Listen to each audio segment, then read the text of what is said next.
Online transaction का नाम तो आपने सभी ने सुना होगा। आप सब डेली की दिनचर्या में या आपको लगता है कि फ़ंड ट्रांसफ़र करना है तो आप ऑनलाइन पेमेंट का यूज़ करते हैं। बड़ा ही आसान तरीका है। आपने वर्ड्स भी सुने होंगे NEFT, RTGS, IMPS या फिर UPI। तो इसको यूज़ कैसे करते हैं, कैसे इसका मतलब इसका इम्पोर्टेंस इतने टाइम में कैसे बढ़ गया? क्या ये इंस्टेंट मनी ट्रांसफ़र होता है या फिजिकली कैश एक बैंक से दूसरे बैंक में जाता है? देखिए, इट इज़ नॉट पॉसिबल कि सेम टाइम में जैसे रियल टाइम बेसिस पे RTS काम करता है या मैं IMPS की बात करूँ, UPI की बात करूँ, तो ये fast movement, fast cash transfer के तरीके हैं। तो ऐसा तो पॉसिबल नहीं है कि रात को आपने 8 बजे आपने किसी को पेमेंट ट्रांसफ़र की ऑनलाइन तरीके से और वो फिजिकली भी एक बैंक से दूसरे बैंक में चला गया। देखिए, कैश तो आपका डिजिटल फॉर्म में जा रहा है, पेमेंट आपका वही है, बट वो आपका डिजिटल फॉर्म के अंदर एक बैंक से दूसरे बैंक में जाता है। वो कैसे? क्योंकि देखिए, RBI सभी को रेगुलेट करती है, सभी की मॉनिटरिंग करती है और RBI के अकॉर्डिंगली वो जो पेमेंट है एक बैंक से दूसरे बैंक में जाता है और उसकी मॉनिटरिंग होती है।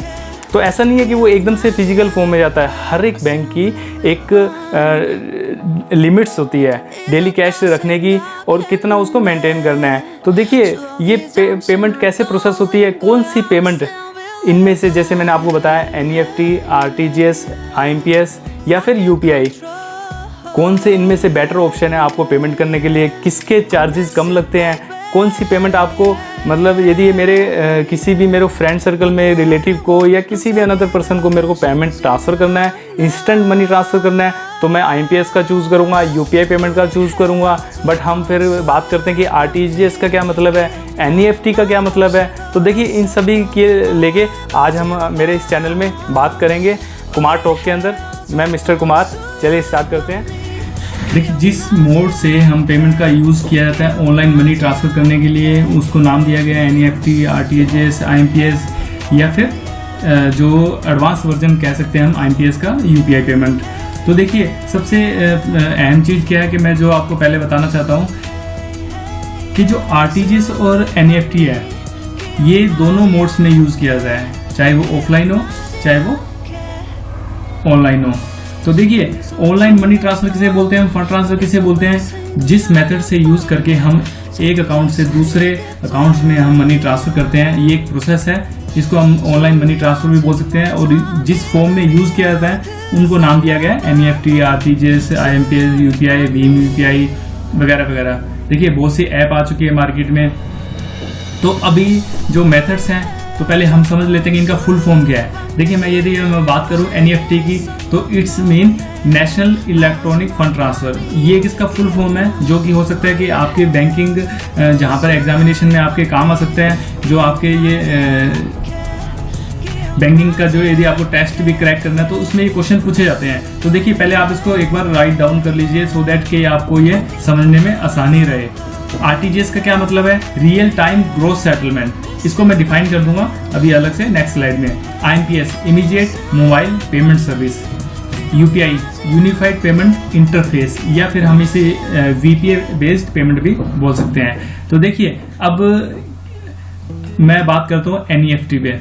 तो NFT, ये जो देखिए NEFT और RTGS में सबसे कॉमन चीज यही है कि ये सेम टाइम पे लॉन्च किए गए थे। ये इंडिया में इनको लॉन्च किया गया था 2004 में, RBI के द्वारा इनको लॉन्च किया गया था। इनका जो मोड ऑफ पेमेंट था वो ऑनलाइन और ऑफलाइन बेस्ड दोनों है। देखिए, इसको मैं आप थोड़ा डिफाइन कर देता हूँ। जब आप बैंक में जाते हैं, यदि आप फिजिकल बैंक में पेमेंट ऑनलाइन ट्रांसफर करने के लिए रिक्वेस्ट डालते हैं RTGS और NEFT के लिए, तो बैंक की तरफ से जो प्रोसेस होता है उसको हम ऑफलाइन मोड बोलते हैं। यदि यही पेमेंट में यदि मैं घर बैठे अपने इंटरनेट बैंकिंग या फिर मोबाइल बैंकिंग से मनी NEFT या RTGS का फॉर्म का यूज़ करता हूँ, तो मैं ये ऑनलाइन इसे नाम दूंगा। तो देखिए, इसका जो टाइमिंग है वो नॉर्मल से भी मतलब ज़्यादा टाइम दिया गया है ताकि आपको ये पेमेंट ट्रांसफ़र करने के लिए ज़्यादा मैक्सिमम टाइम मिले। और ये हाफ आवर बेसिस के बेस पे होता है। यदि सोच करिए, अभी जो डिजिटल फॉर्म में होता है तो ऐसा तो है नहीं कि भी पर्टिकुलर इसके लिए स्टाफ बैठा है जो मतलब हर आधे घंटे में पेमेंट ट्रांसफ़र करेगा। एक देखिए, डिजिटल फॉर्म के अंदर ये कंप्यूटराइज सिस्टम है कि हर आधे घंटे में जो ट्रांजेक्शन इकट्ठी होंगी उसको सेम टाइम में जो प्रोसेस करेंगे, एक टाइम के अंदर ट्रांजैक्शन एंट्री जाएगी उनकी और दूसरे पेमेंट के लिए। तो हर एक आधे घंटे में जितनी एंट्रियाँ इकट्ठी होंगी उनका जो टाइमिंग है ये देखिए 8 से सुबह 8 बजे से लेके शाम के 7 बजे तक का टाइम रखा गया है। इतने टाइम में आधे घंटे में जो एंट्री इकट्ठी होंगी उनका एक साथ पेमेंट प्रोसेस होगा। तो देखिए इसका जो सेटलमेंट टाइमिंग है वो हाफ आवर बेसिस है।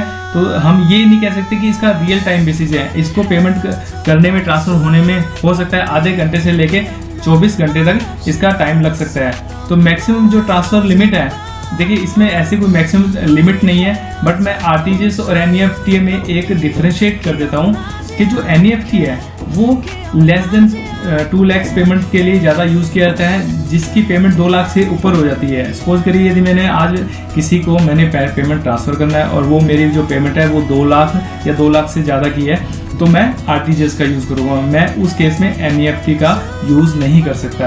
देखिए इसमें 2 वजह है, मैं अभी आगे डिस्कस करता हूँ कैसे। जो चार्जेज है, देखिए ये जो चार्जेज हैं ये बैंक टू बैंक वेरी करता है, बट मैं ये मान सकता हूँ कि जो ये चार्जेज हैं ये लगभग 2.5 रुपये से लेके 25 रुपये मैक्सिमम तक पर ट्रांजैक्शन पे डिपेंड करता है। इनका जो मोड एनईएफटी जहाँ मोड में यूज़ किया जाता है, तो देखिए पेमेंट थ्रू मोबाइल बैंकिंग, जो आप मोबाइल यूज़ करते हैं, आज स्मार्टफोन यूज़ करते हैं, उसमें मोबाइल जो ऐप है, ऐप के थ्रू भी आप मनी ट्रांसफ़र कर सकते हैं, या आप नेट बैंकिंग आप अपने पीसी पे लॉगिन करके, लैपटॉप पे लॉगिन करके, जो पर्टिकुलर जहां आपका बैंक का अकाउंट है उसको लॉगिन करके आप पेमेंट ट्रांसफ़र कर सकते हैं, या ऑफलाइन वे है जो आपको बैंक में जाके आपको रिक्वेस्ट डालनी पड़ती है। अब हम बात करेंगे आरटीजीएस के बारे में। देखिए आरटीजीएस का मैंने आपको मीनिंग बताया था, रियल टाइम ग्रॉस सेटलमेंट। तो देखिए इसके नाम से आपको पता लग रहा है कि रियल टाइम पेमेंट प्रोसेस का ये सिस्टम है, ये आपको एनईएफटी से फास्ट सर्विस देता है। देखिए इसको लॉन्च करने का मतलब यही था कि जिसकी पेमेंट 2 लाख या 2 लाख से ज़्यादा की है, तो उसे जो पेमेंट है अगली पार्टी को भी ज़्यादा वेट ना करना पड़े, उसको रियल टाइम में पेमेंट प्रोसेस हो सके, इसी के लिए इसको लॉन्च किया गया था। देखिए लॉन्च इनको सेम टाइम पे किया गया था। यदि हम बात करें तो ये ऑफलाइन और ऑनलाइन दोनों मोड में एप्लीकेबल है। देखिए इसका सबसे बड़ा बेनिफिट क्या है कि एक तो इसका जो रियल टाइम बेसिस है वो उसका कम होता है। जैसे ही आप आरटीजीएस करते हैं तो वो इन पूरा ये सिस्टमेटिक प्रोसेस रहता है कि पेमेंट जल्द से जल्द ट्रांसफर हो सकती है, बट फिर भी मान के चलिए 2 से 4 घंटे नॉर्मल लग सकते हैं। देखिए इसकी जो चार्जेस हैं वो भी सेम वैसे ही हैं। फर्स्ट ऑफ ऑल के बैंक टू बैंक वेरी करता है, बट फिर भी इसके मिनिमम से यदि मैक्सिमम की बात करें तो 2.5 रुपये से लेके 25 रुपये तक मैक्सिमम, ज़्यादा इसका कोई चार्जेस नहीं है। देखिए आजकल गवर्नमेंट भी चाहती है, आरबीआई भी चाहती है कि डिजिटल फॉर्म का जितना यूज़ हो उसके उतना ही बढ़िया है। तो यदि मैं बात करूं कि जो इनसे एनईएफटी और आरटीजीएस के बाद आईएमपीएस लॉन्च किया गया था, देखिए कितनी ज़बरदस्त चीज़ है कि 2010 के अंदर ये इंट्रोड्यूस किया गया था। ये आरबीआई ने लॉन्च नहीं किया, इसको लॉन्च करने के लिए ऑर्गेनाइजेशन थी, कॉर्पोरेशन थी, वो थी NPCI, national payment corporation of India. इसको लॉन्च करने का मतलब क्या था कि ये देखिए इसे नाम से पता लग रहा है, इमीडिएट मोबाइल पेमेंट सर्विस। देखिए इमीडिएट का मतलब क्या है कि तुरंत से तुरंत, मतलब जितना यदि इमीडिएटली पेमेंट ट्रांसफर हो सके, इंस्टेंट मनी ट्रांसफर हो सके, उसका ये इसीलिए लॉन्च किया गया था। एनपीसीआई भी रिपोर्ट तो आरबीआई करते हैं, आरबीआई ही मॉनिटरिंग करती है इन सभी पेमेंट्स मोड को, बट इनको जो मॉनिटरिंग करती है वो एनपीसीआई करती है। तो इनका जो पेमेंट का जो मोड है, देखिए मैंने आरटीजीएस और एनईएफटी की बात करी थी, वो ऑफलाइन ऑनलाइन दोनों उनके वेज अवेलेबल हैं, बट ये इनका जो मोड है वो ऑनलाइन है। ये पेमेंट सिर्फ ऑनलाइन तरीके से हो सकती है। यदि आप नेट बैंकिंग यूज़ करते हैं, मोबाइल बैंकिंग यूज़ कर सकते हैं, आप उसमें जाएंगे, आप आईएमपीएस का ऑप्शन चूज़ करिए, आईएमपीएस का ऑप्शन चूज़ करेंगे, उसको आप पेमेंट, यदि आपका बेनिफिशियरी ऐड है, आपके पास आईएफएससी कोड अवेलेबल है, पर्टिकुलर अकाउंट नंबर है नेक्स्ट पार्टी का, तो जैसे आप बेनिफिशियरी ऐड करेंगे, ऐड करने के तुरंत बाद ये पेमेंट इंस्टेंट तरीके से रियल टाइम बेसिस पे ट्रांसफर हो सकती है। और देखिए इसका कोई टाइमिंग नहीं है, ये 24/7 टाइम के हिसाब से काम करती है। ये आप यदि आप रात को 11 बजे भी बैठे हैं घर पे और आपको पेमेंट ट्रांसफ़र करनी है, चाहे आप रात में चाहे दिन में, आप कभी भी इसको यूज़ कर सकते हैं। इंस्टेंट मनी ट्रांसफ़र का ये बहुत बढ़िया बेहतरीन तरीका है। और देखिए इसके जो चार्जेस हैं वो भी सेम है नॉर्मल एनईएफटी और आरटीजीएस से, बल्कि हम ये कह सकते हैं कि इसके एनईएफटी और आरटीजीएस से चार्जेस मैक्सिमम लिमिट इनकी कमी है। चार्जेस में बात करूँ तो मैक्सिमम अप्रोक्सीमेट 15 रुपीज़ ही होंगे, और कई बैंक में तो ये फ्री ऑफ कॉस्ट भी है। तो देखिए मतलब ये डिजिटल पेमेंट को प्रमोट करने के लिए कितना अच्छा एक प्लेटफॉर्म है। अब हम बात करेंगे यूपीआई पेमेंट। देखिए यूपीआई क्या है। यूपीआई को 2016 में इंट्रोड्यूस किया गया था एनपीसीआई, जिसने आईएमपीएस लॉन्च किया था। बट इसमें क्या है, ये एक मान सकते हैं हम कि ये आईएमपीएस का एक एडवांस वर्जन है, क्योंकि देखो यूपीआई यूनिफाइड पेमेंट इंटरफेस, देखिए इसमें क्या होता है कि एक वीपीए जनरेट होता है। वीपीए जो जनरेट होता है, वीपीए को हम बोलेंगे वर्चुअल पेमेंट एड्रेस।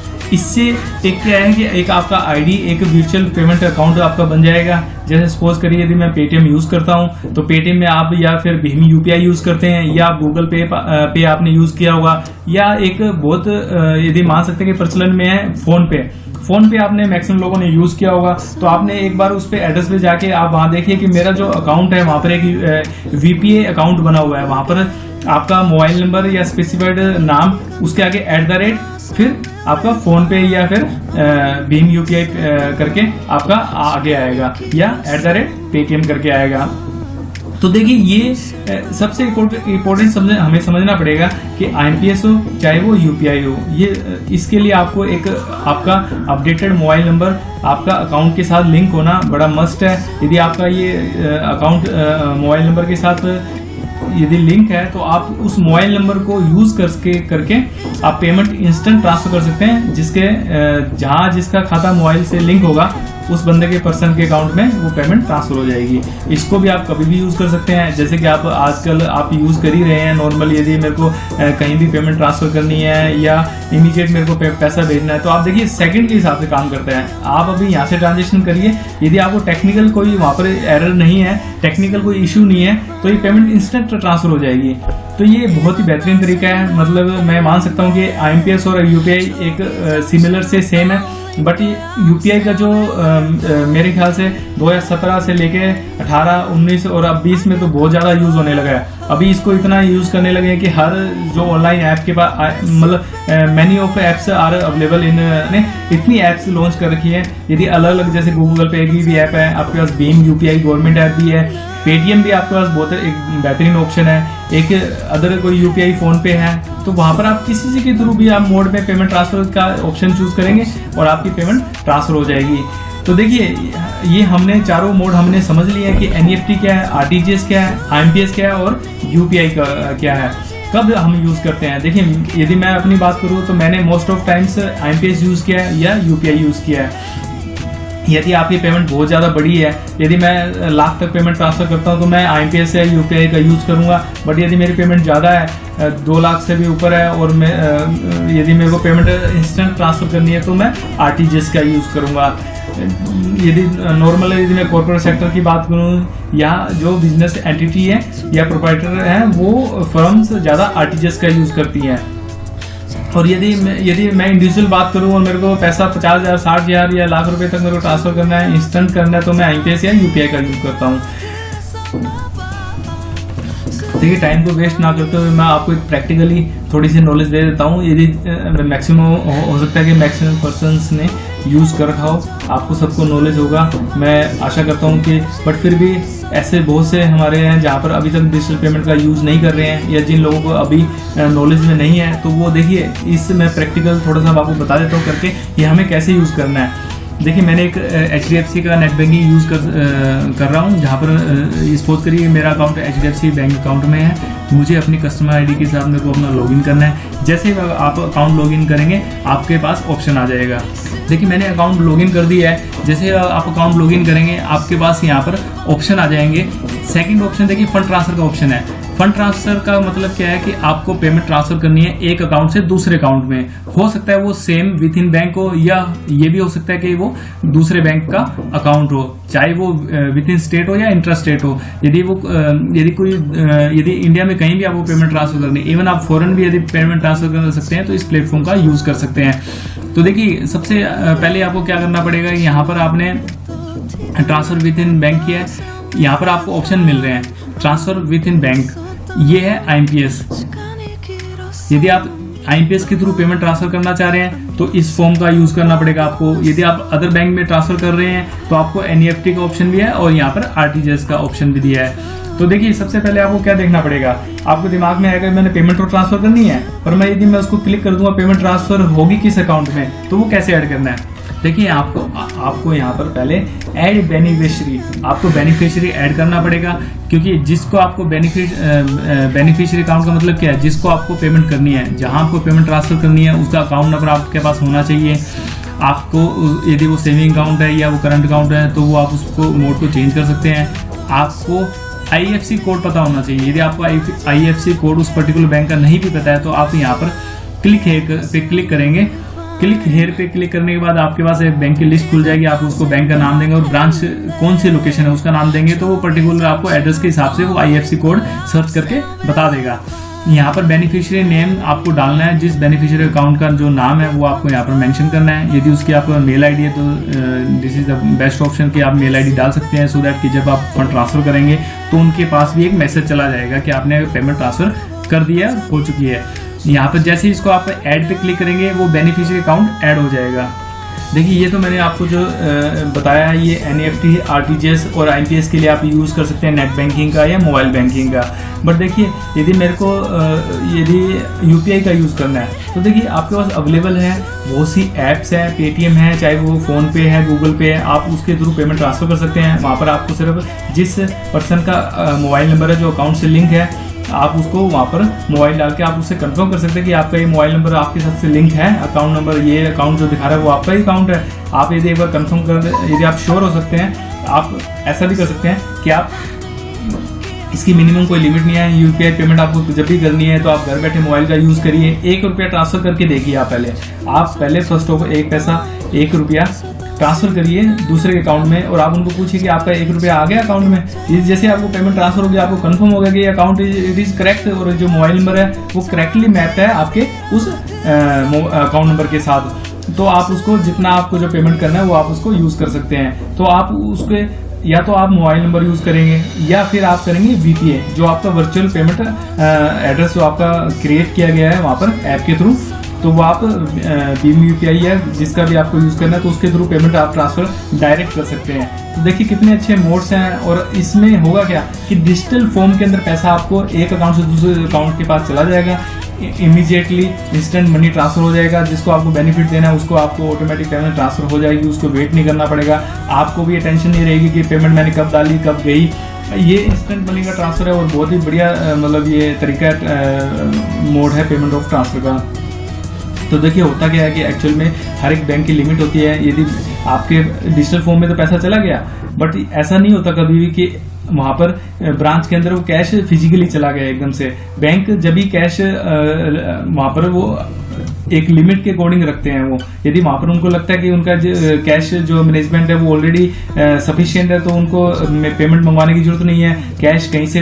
यदि देखिए पेमेंट जो बैंक इंट्रा बैंक भी यदि वो ट्रांसफर करते हैं, वो पैसे यदि एक दूसरे से जब ट्रांसफर करते हैं तो वो भी RTGS या NEFT की फॉर्म में करते हैं। वो भी बैंक RTGS करते हैं और फिर उनको कैश मिलता है।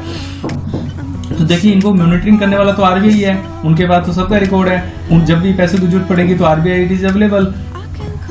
तो ऐसा तो है नहीं कि भी आपकी जो पेमेंट चलेगी। तो देखिए एक चीज मतलब यदि मैं आपको जेनरिक तरीके से बात करूं तो ऐसा नहीं है कि बैंक के पास यदि हजारों लाखों खाते हैं। ये पर्टिकुलर सपोज करो मैं SBI बैंक की बात करूं, HDFC की बात करूं या फिर येस बैंक की बात करूं या मैं कोटक बैंक की बात करूं, नंबर ऑफ क्लाइंट्स, इतने क्लाइंट्स हैं उनके पास। यदि एक साथ क्लाइंट सारे यदि बैंक डिपॉजिट अपना मांगने चले जाएं वापस, तो ऐसा नहीं है कि वो एक साथ सबको पेमेंट कर सकते हैं, क्योंकि सारा कैश उनके पास अवेलेबल नहीं है। ये जो बैंक के पास भी यदि कैश जो मनी रोटेशन होता है जहाँ पर उनके पास कैश आया, ठीक है, वो डिपॉजिट के फॉर्म में आता है या तो सेविंग अकाउंट या FD अकाउंट या एक्सेट्रा सेविंग अकाउंट जो अदर वेज है उनके तरीके से आता है। और वो फिर आगे भी तो फंड करते हैं, चाहे वो लोन एंड एडवांसेस हैं, चाहे वो मतलब इंश्योरेंस है, इस तरह की जो सर्विसेज देते हैं। तो देखिए ये सर्विस सेक्टर बड़ा मतलब ऐसे काम करता है।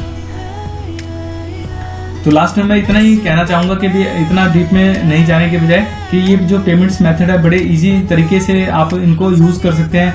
और ज़्यादा जहाँ मेरे को खुद मैं कंफर्टेबल हूँ तो मैं IMPS और UPI का यूज़ करता हूँ।